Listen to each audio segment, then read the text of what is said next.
yeah, we are live here on the Alex Garrett Podcast Network just a few minutes before my next guest go on stage at the Sheen Center tonight here in New York City. I've got brothers Pete DeLuke Jr. and Dino DeLuke, of the founders and the guys behind SLEDD. And if you're a SLEDD fan, tune in right now because I got them in studio with me. Guys, thanks for joining my podcast. We're honored, Alex. You rock as a producer, and it's just an honor to be back home in New York and to be able to share the stage with you on the radio, man. Well, thanks for having us, man. Yeah, it's good to be back home and have a New York brother interviewing us and doing a podcast on us. It's our privilege and our pleasure. Thank you so much. When I heard you guys were New York based, I said, I got to get them on. We got to get New York artists on the show, and you guys are sort of kicking that off. So tell me why you're in New York and what the tour has been like. Tour's been amazing. Chaz West, who was the former singer in Foreigner, and Jason Bonham's band and Lynch Mob invited us out. We were doing a show in San Diego in April of 2023. He's like, I really want you guys to be part of our tour. And we're like, well, I don't know if you know this, but Pete and I both grew up in Westchester. We're both New York natives. And he's from Jersey, so it's like we all get to come home and do what we love. Share the rockin' stage with the world and all our friends on the East Coast. So, well, on that note, how did you guys get from the East Coast to the West Coast? Tell us your journey. Well, it starts with our dad and mom. Dad taught music at Hastings-on-Hudson High School, general music for 25 years. We also lived in the city as kids, too. Dad retired, was out there in the late 40s in the Navy, and he used to always tell me as he edged closer and closer to retirement, we're heading to San Diego, your mom and I, and we'd love it if you guys came with us. If you want to stay in New York, we understand. And we went that way, and Mom had been ill for a long time, and unfortunately she only lived a few more years in California, and then she sadly passed away from Crohn's disease. But we were at some point maybe thinking about coming back to New York, but we knew that Dad was out there, and we couldn't leave him alone. And we, being active musicians, pursued finding bands and other musicians to play in, and we were in a couple different bands. We formed SLEDD in early 1995 and played our first show on St. Patrick's Day, 1995, at a former club in San Diego, which was a big club in those days called the Bacchanal. And we've had the group now 28 years. This is our fifth album. This is our fifth tour. We've done 4 previous national tours. Actually, we did one more. We did one with the Bullet Boys in 2003. So, music is our life. Our father played with everybody from Buddy Rich, Mel Lewis, Stan Getz, Tony Bennett, Frank Sinatra, and Julie LaRosa. We grew up in show business. And, sure. and it was evident, I think, at a young age that music was going to be our calling. Well, I saw that you have pictures with Jimmy Page of, Led Zeppelin and then Trans-Siberian Orchestra. So what were your inspirations? I'll start with you, Pete DeLuke Jr. Well, as a keyboard player, my father is my first and foremost inspiration when it comes to music, even though he's not a keyboard or piano player. Dad gave me the talent and the ability and the drive and the know-how. From the keyboard department, Greg Allman, John Lord, Jan Hammer, Ray Manzarek, Billy Powell, Taz DiGregorio, one of the greatest keyboard players ever lived from the band Yes. Rick Wakeman and guys like that. When I was starting to play keyboard at around age 15 or 16, these are the cats, Jan Hammer, the live album with Jeff Beck, that really inspired me, that really moved me. And I had a lot of inspiration on the jazz side. I got to see Bill Evans when I was 8 years old at a club here in New York City called, what was that? It was the Village Vanguard, man. And I had a very close friend of mine who inspired me to play with the Dregs. His name's Terry Lavitz. Everybody knew him as T. Lavitz.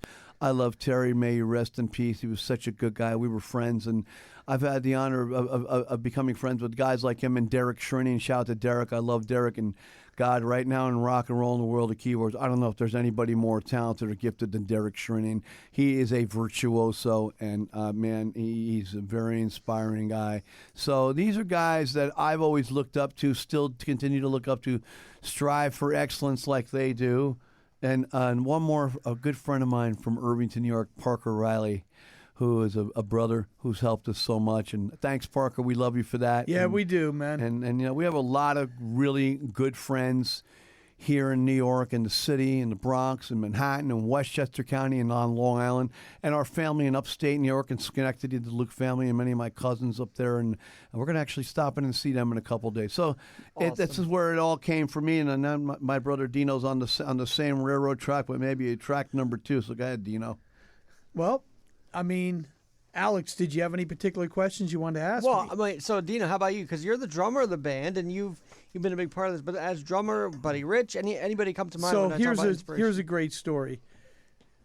June 1974, my dad was having a jazz benefit for the jazz band in Hastings-on-Hudson, New York. And the drummer at the time was a kid named Clint DeGannon, who is now New York's number 1 or number 2 session player. He did the Carole King show recently. He's playing with Manhattan Transfer currently. Love the Manhattan Transfer. I mean, he's done it all. Stevie Wonder, Jeff Lorber Fusion. He plays with the guys from the Letterman show, Will Lee, Paul Schaefer, and Osnoy. Yeah. Sure. And, Clinton was one of my first teachers and one of my major influences. But in June 1974, my dad had Buddy Rich come up to the high school and do the benefit. Gene Krupa had been doing him previously. He died.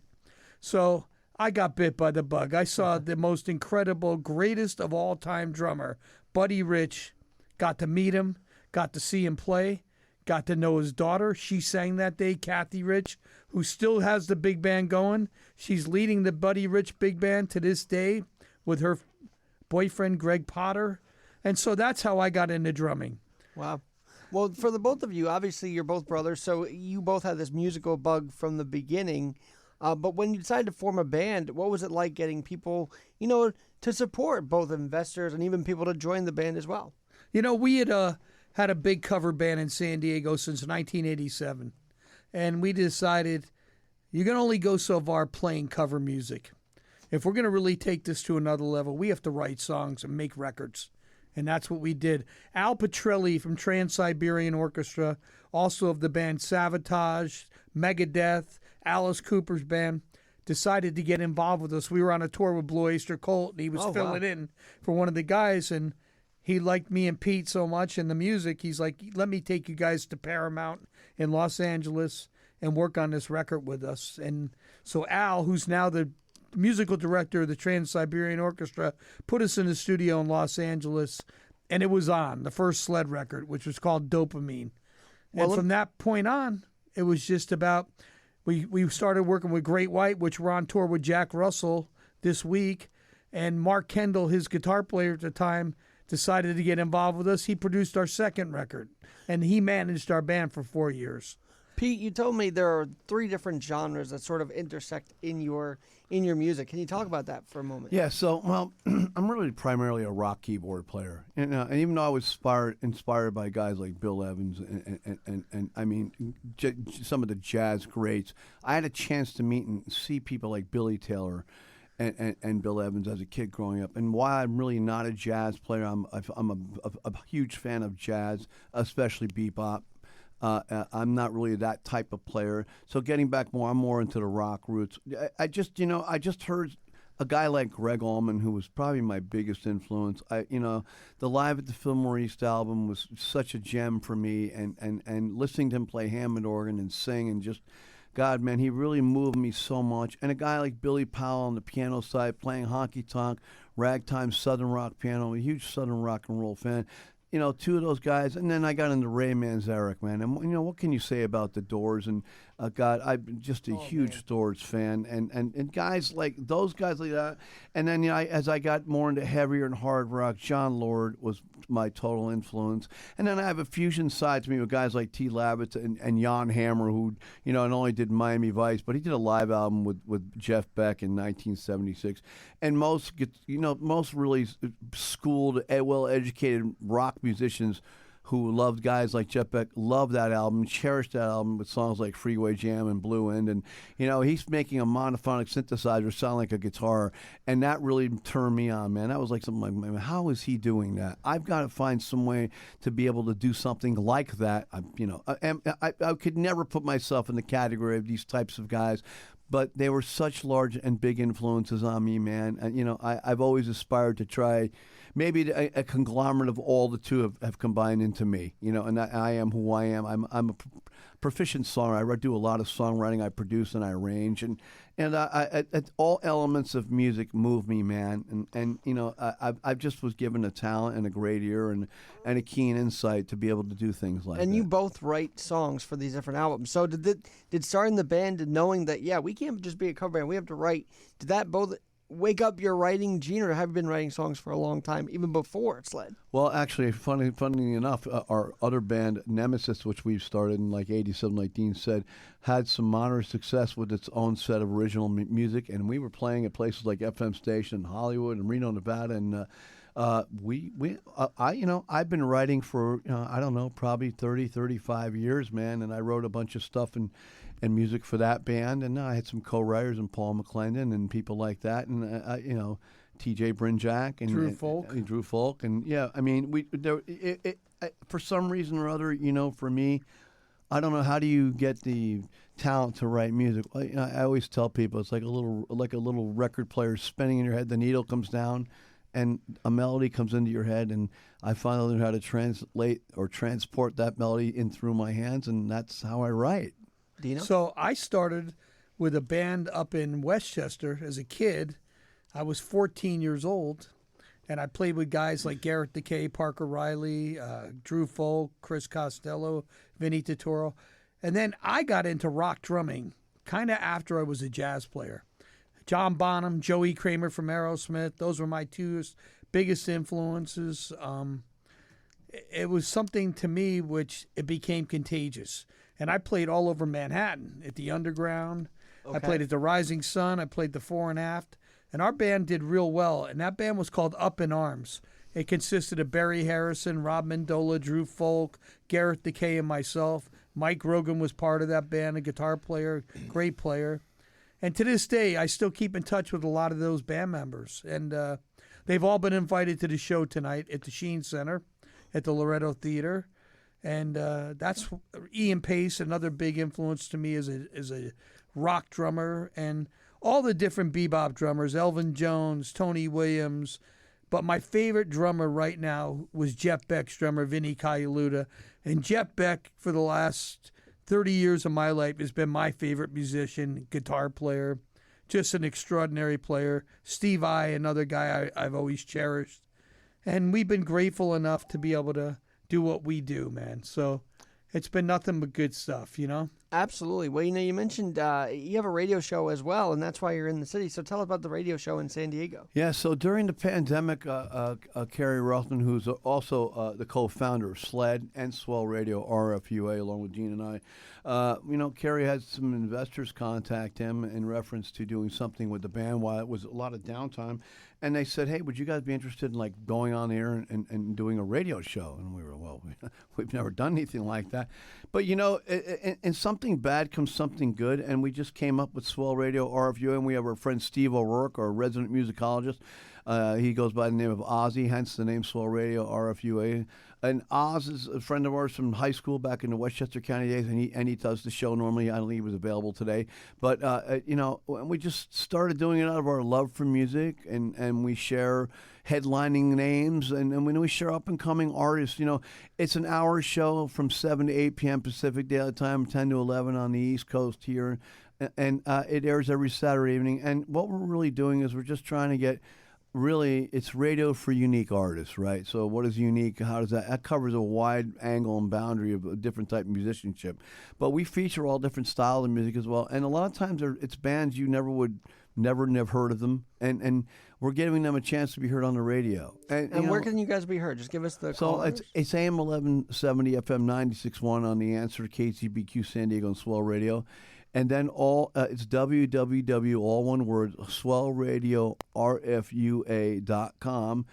It airs online every Saturday evening as well as 7 to 8 Pacific, 10 to 11 Eastern Standard or Daylight Time. So, we've had the show. We're going into our 4th year. Wow. And, man, we're just having fun, right? It's talking music and sharing stories and exposing people and exposing people to some very big names in the business and giving them a rundown of what they're doing right now. You know, the pandemic was a horrible thing in so many ways, but in some aspects it might have been a really beautiful thing because it turned the ship and it gave so many of us in the industry other opportunities besides just playing our instruments, hence our radio show. Dino, you were going to add? You know, it's a blessing and an honor to be able to continue spreading the gospel of music. If we're not on stage doing it and putting records out, we're doing it on the radio and exposing great new artists. And I mean, there's just something really special about that. Well, you guys seem like teachers, so I feel like you latch onto that teaching and that to the up and coming artists, teaching them how to break in, right? That's kind of the my other passion in life has been martial arts. So, you know, I've had a really good life, and I teach the art of Tang Sudo, which is a Korean style of martial arts karate. And, you know, it's been a blessing for me. It's just been a blessing. And it's one of those things where a lot of what I take from in life is through my experience in music and my experience in martial arts. And I had open heart surgery. I was on stage 5 weeks later, and everybody thought I was out of my mind. But because of all my martial art training and the strength of my mind, everybody's like, oh, we're going to cancel the show. We're going to cancel the show. Well, we didn't cancel the show. Old Dino DeLuke strolled out on that stage 5 weeks later, and I played that show, and I was back in black, and I never looked back. And that's what it's all about, man, having that passion to continue making music, being an artist, and going forth in life, man. All right. Well, one last thing before I let you go for sound check today.